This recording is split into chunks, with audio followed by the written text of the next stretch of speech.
refusing to see what is plainly in front of their face. These 11 states have not issued statewide stay-at-home orders. Some have localized orders in place. One thing in common with all these states, they all have Republican governors.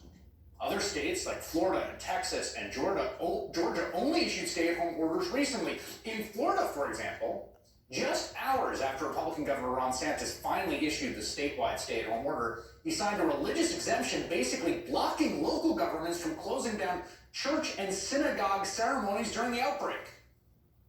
In Georgia, the state where the CDC is located, Republican Governor Brian Kemp finally issued a stay-at-home order today, claiming he just learned that people without symptoms can spread the disease. New York Times reports in areas where public officials have resisted or delayed stay-at-home orders, people changed their habits far less.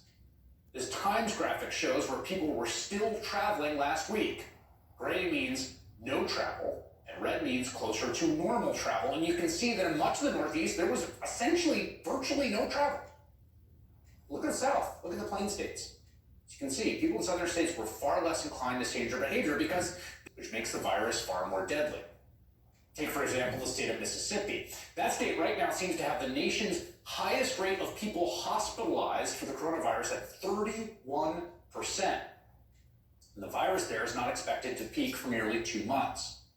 A week ago, the state's Republican governor, Tate Reeves, actually overruled local safety measures to fight the virus, reopening restaurants and department stores.